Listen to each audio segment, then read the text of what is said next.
Conductance. Ito yung kabaliktaran ni resistance. Bakit kabaliktaran? Kung ang resistance yung pagpigil ng flow ng current or ng electron, si conductance naman yung ability ng material na ipa-flow yung electrons. Papadaanin niya yung electrons. For example, meron tayong resistor dito. Tapos may color coding dyan, kunwari. Itong resistor, may specific na resistance. Yun yung ability ng resistor na mag-resist ng current. Pero itong resistor, meron ding conductance dahil kahit papaano, nagpapadaan pa rin siya ng electrons. So, parehas lang yung sinasabi ng resistance tapos ng conductance. Magkaiba lang ng perspective. Yung perspective ng resistance, yung pagpigil, yung pumipigil. Tapos yung perspective ni conductance, yung pag-flow. Magkabaliktaran lang yan. I-translate natin yan sa equation. Pagbaliktaran, ang sinasabi natin ay inversely proportional. Yung ganito na sign. Ganyan. So, dito yung R, tapos inverse, kaya 1 over. Ang unit ng conductance ay Siemens. Hindi yung hindi yung naiisip mo. Ganito yung spelling niya. S-I-E-M-E-N-S.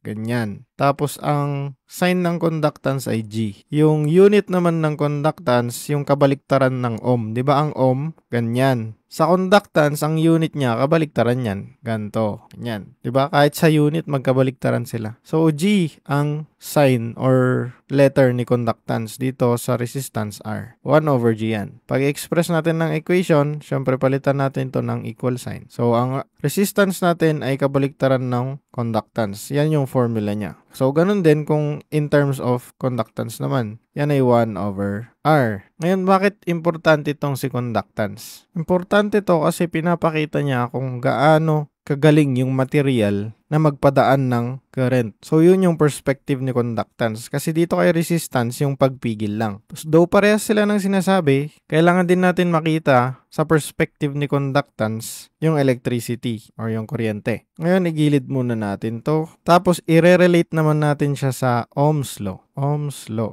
Kasi pwedeng itanong, ano yung conductance ng circuit? So, pwede mong kunin yung resistance, baliktarin mo, ganyan, makukuha mo na. So, balikan natin yung Ohm's Law. Sabi sa Ohm's Law, I or current ay equal sa voltage divided by resistance. Ngayon, alam natin, for example, gusto ng teacher or ng examiner or kailangan mo sa totoong buhay yung conductance. I-substitute mo ito, yung R na to, ito, dito. Palitan mo. Para ang makuha mo ay conductance. So, kung ilalagay natin yan dyan, ay is equal to V over 1 over G. Ganyan, di ba? Tapos, i-simplify natin to. Yan ay magiging VG. So, ang current mo, ang I, ay equal sa voltage times conductance. Pag ang gusto mong equation ay in terms of conductance, ito ang isusulat mo. So, isulat natin yan dito sa gilid, tapos dito sa gilid. Parang gagawa tayo ng table. Sa resistance, di ba? I is equal to V over R. Dito, ang current naman ay VG. Next, try naman natin sa voltage. So, V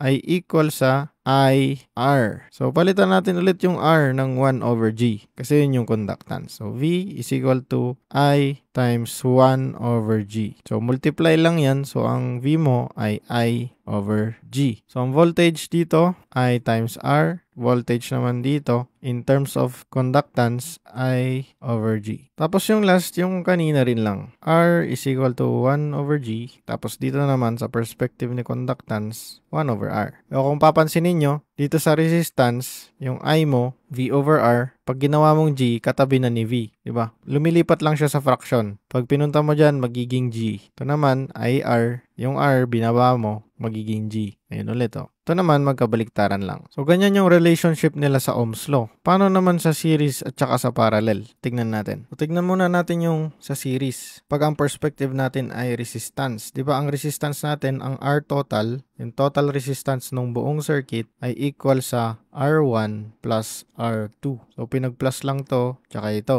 Yan yung total resistance. Paano naman kung conductance? So, GT. Sabi natin, kabaliktaran nung resistance yung conductance. So, 1 over RT. Ano yan? So, i-substitute mo lang itong RT. Ito, R1 plus R2. Dito sa RT. Palitan mo lang yan. R1 plus R2. Yan yung conductance sa series. Try naman natin dito sa parallel. So, ang resistance mo sa parallel ay equal sa 1 over R1 plus 1 over R2. Yan ay raised to negative 1. Or, para mas makita nyo yung relationship, ganito natin isulat. 1 over RT is equal to 1 over R1 plus 1 over R2. So, pares lang yung kanina, pati ito. Pares lang yan. Magkaiba lang ng format. Ngayon, makikita nyo, dito sa conductance, diba sabi natin ang conductance ay 1 over R. Makikita nyo dito 1 over R, 1 over R, 1 R over R din to. So, isusulat natin na conductance na lang yan. GT is equal to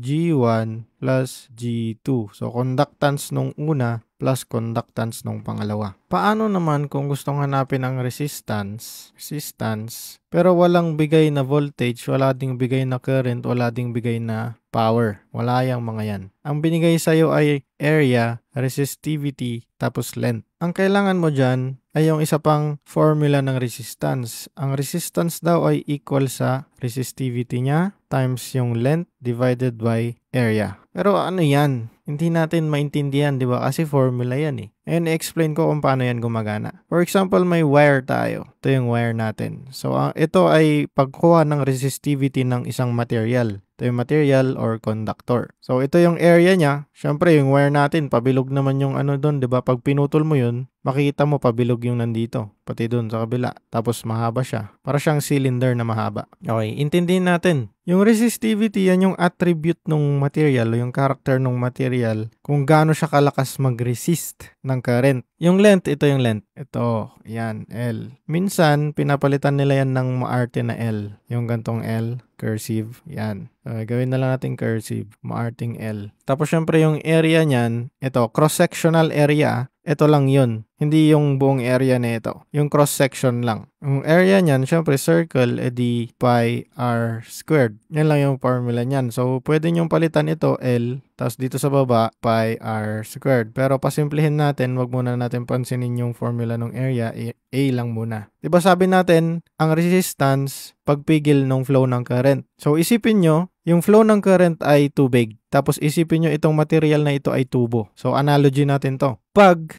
yung tubo mo ay may maliit na area, mabilis ba or madali bang makadaloy yung tubig dyan? Diba hindi? Pag pinalaki mo naman yung area, yan, mabilis ba makadaloy yung kuryente or tubig dyan? Siyempre, oo, diba? So, pag pinaliit mo ang area, ang resistance mo naman, palitan natin ng arrow, ganyan na lang. Ang resistance mo naman ay lalaki. Tapos, pag pinalaki mo yung area, yung cross-sectional area, ang resistance mo ay liliit. Liliit kasi makaka-flow yung current ng mas maluwag. Resistance pagpigil eh. So, liliit ang resistance. Tignan naman natin sa length. Kung pinahaba mo yung material mo, tapos dito naman maliit, parehas kunyari ng cross-sectional area yan, maliit. Pag pinahaba mo yung material mo, syempre mas madaming magre-resist kasi madaming material na dadaanan yung current mo. So may mga nagre-resist dyan sa loob, ang dami niyang mauuntugan. Pero dito, maliit, hindi mahaba, edi ganun din, pero mas mabilis yung paghihirap niya. Kasi maliit yung, hindi naman maliit, maikli yung dadaanan niya. So, yung length, pag hinabaan mo, tataas yung resistance. Ito naman, pag binabaan mo yung length, bababa din yung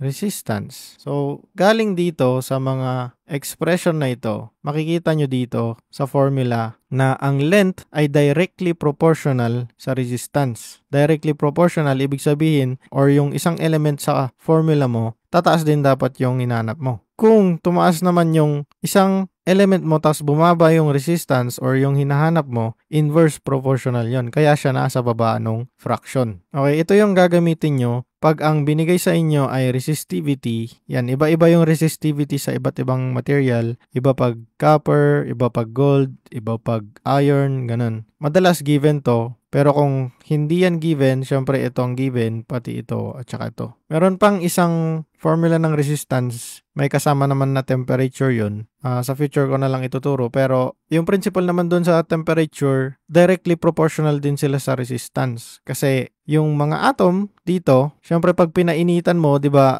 tataas yung energy, mas gagalaw yung atom, mas mahirapan makagalaw yung mga electrons mag-flow. So, tataas yung resistance pag mataas din yung temperature. Okay, gets na natin tong resistance, tapos yung resistivity ng material. Paano naman natin yan i-express sa conductance? Kasi yun yung inaaral natin, di ba? So, pag conductance na, edi baliktarin natin yung 1 over R, di ba? Baliktarin natin yung 1 over R. Ay, 1 over R. Baliktarin natin yung R. So, 1 over R na. Tapos yung resistivity mo, magiging 1 over resistivity. Tapos itong length over area mo, edi baliktarin mo lang area over length. Yan. Yan na yung formula ng conductance. Tapos yung 1 over R, palitan mo lang. Palitan mo ng conductance. Ito na yung formula ng conductance pag ang bigay ay resistivity ng material. So, madali lang, di ba? Parang binaliktad lang natin yung resistance tapos naintindihan na natin yung conductance. So, pag may exam kayo or quiz tapos tinanong doon, kunyari essay, what is conductance? Ang isasagot nyo lang dyan, the ability of a material to let the current flow or the electrons flow. Yung kakayanan ng material na magpa-flow ng electrons or current. Yun lang yung conductance. Kabaliktaran talaga literal ni resistance. Paano kung tinanong what is the relationship between resistance and conductance? Question mark. Ay sasagot nyo dyan, inversely proportional or reciprocals. Reciprocal ni resistance si conductance. Ganon din, reciprocal ni conductance si resistance. Magkabaliktaran sila. So, paano naman kung pinasolve kayo? Sabi, given the voltage and current, find the conductance of the circuit. Diba madali lang kasi alam naman natin yung Ohm's law. R is equal to V over I. Ngayon alam mo na si R ay kabaliktaran lang ni G. So palitan mo yung R ng 1 over G. 1 over G equals V over I. Kunin mo yung G. Punta natin dito. So cross multiply lang itong mga to. GV is equal to I. Tapos divide mo yung V, both sides. G is equal to I over V. Pansinin nyo,